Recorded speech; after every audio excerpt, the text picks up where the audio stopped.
Don't feel bad about what comes natural to you and what works best for you. I guess the whole point of this video is kind of like giving you guys tips to eliminate restrictions that we tend to set for ourselves that inhibit inspiration from coming into our lives. Hey guys, welcome to my channel. Today I'm going to be giving you guys some tips about how to always stay inspired no matter what.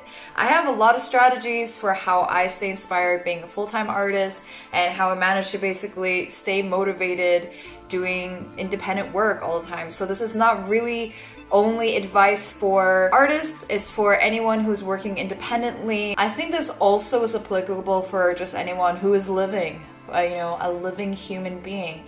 Because I think these strategies can really just help you have a better day, like every single day. It's really, really late and I had this burst of inspiration to do this video today because it's been a second since I've done one of these advice videos and I've been highly, highly productive. It's been like crazy, crazy, crazy lately. So I thought it would be a great time for me to do one of these videos for you guys. Anyway, so the first tip is to look within and be present. It's kind of 2 in 1. The reason why I'm starting with this is because in order for you to constantly be or have the base to be inspired, you have to be relatively present all the time. You can be engaged in what you're doing or thinking about the future, but you still have to be activated in the present moment because inspiration happens in the present moment. I'm always inspired because I'm pretty much observing what's happening to me in this very moment. And it also makes me happy. That's why I tie it in together with look within.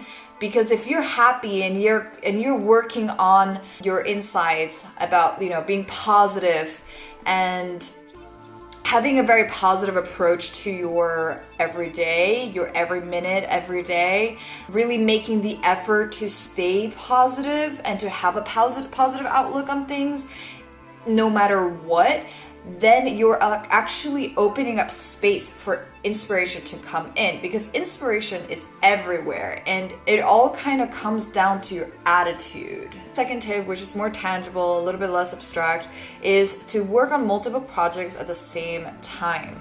And this is a very tangible strategy that I always use. It's good to be working on multiple different projects that activate different parts of your brain, different parts of your interests. I tend to work on 2 or 3 different collections at the same time. Maybe I wake up and I don't want to paint and I feel much more like I want to organize, then I'll just organize. I'll do that thing that I feel like I'm drawn to doing that day. So ask yourself what you want to do, what you feel like doing, and then do that thing. Don't restrict yourself unless you really, really have to. But even when I have tight deadlines, like right now I have really tight deadlines, actually that makes me even more inclined to work on more projects because I need to make sure that the project that I have a tight deadline to do remains fresh and interesting to me, and that's why I have to fill in those blank times with other things just to get that excess out. I always have blank canvases around. I always have blank papers for moments when I just don't want to do anything that I've already started and I want to do something completely different that is purposeless and just for my own child self. It's very meditative and it helps you to center yourself to get back on track with the deadlines that you do have. The third advice would be to be compassionate and loving towards yourself. Don't be too hard on yourself. I have a long, long history of doing that. Like I remember when I first started off with all this whole self-love thing, I was very, very, very far from it. I had a lot of problems, which I will probably end up sharing more in a future video. But I was just so far from it, and I was just like, I don't know where to even start. Like, how can you even possibly love yourself and be good to yourself? It just didn't make any sense to me. If you are that far away from being able to attain that level of compassion for yourself, then fake it till you make it is really key. And that's how I started off my journey. I would just literally look at myself in the mirror and say really kind things to myself that I wish I believed and that I desperately wanted to believe. And I would say that every day, just to be diligent. All of these tips require a lot of diligence and discipline. And I promise you that if you put in the work, it really, really will manifest. It's going to be so evident in your being.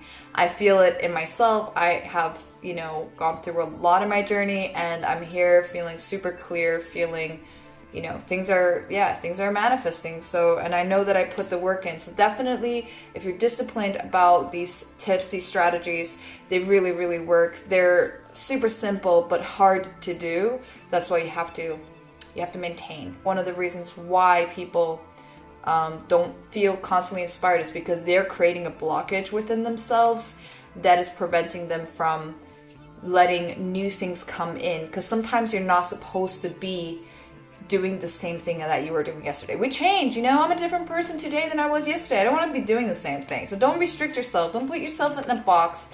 You're not supposed to live in a box, okay? Fifth one, exercise and try different routines to find out what works for you. Let's simplify this. Try different routines that work for you. So forget about the exercise. But I mean, it isn't working, but still. Okay, this is the fifth and last tip. So the most important thing to take away from that is to try different routines that work for you. And the reason why I put this in here is that not everyone is productive at the same hours. I gave myself a lot of crap for this because I'm not a morning person. My work day starts in the afternoon. It's just always kind of been like that when I work. Every time I have freedom to work independently, I've always tended to start in the afternoon, and then I work really late. I've actually tried to do it differently. I've tried to wake up earlier. Many times, a lot. I really have tried. I even tried doing yoga in the mornings, which actually, if you do something great the first thing that you wake up, it really sets a tone for the rest of your day. So meditating, taking some moment for true presence, breathing, doing just 3 minutes of breath work when you wake up, not counting, it doesn't have to be in the morning, just when you wake up, really does set the tone of day. So that also aligns with this tip. It's trying different routines that help you attain more productivity and inspiration. So don't assume that inspiration just comes. There are different things that you can do in your routine that will help actually facilitate inspiration coming to you. For instance, meditating and doing yoga when you wake up. If you prefer working at night, then do what works for you. I work way better at night. If I wake up early in the morning, I'm basically gonna be doing nothing for until 3-4 p.m. So actually the only time I find it beneficial for me to wake up earlier is when I want some space and I want a break from work. Because I know if I wake up earlier, I'm taking a break. I'm not working those hours. So it does help me when I need to just breathe. I find it a little harder to breathe when the sun is down. Then even if I try to chill, I have just so many ideas. So that's my personal routine. Figure it out for yourself. Like I said, I've tried multiple different things. I'll keep trying things and switching things up, whatever, but from my personal experience with myself, when the sun goes down, I am the most inspired.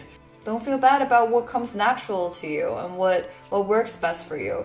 I guess the whole point of this video is kind of giving you guys tips to eliminate restrictions that we tend to set for ourselves that inhibit inspiration from coming into our lives or inhibit our access to inspiration that's already there. It's all around us. And we're children. We're children even as adults, So it's accessing these tips are really to help you access that inner child within so that you can constantly create. I hope this was really useful. Please let me know in the comment section below if it was and what kind of content you'd like to see me do more of. I want to make videos that are actually useful for you guys or entertaining or something, I'm not sharing for myself. I want to be able to offer something useful for you, and it's hard for me to always gauge what could be. Please help me out, let me know.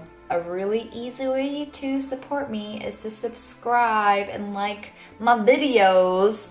If you want to support me even more, you could become a patron, and the links are all below. That's about it. I am just hoping you guys are having a wonderful day, wonderful week, and that you're loving yourselves, that you're just open. You're open to life. Anyway, I'll catch up with you guys in my next video.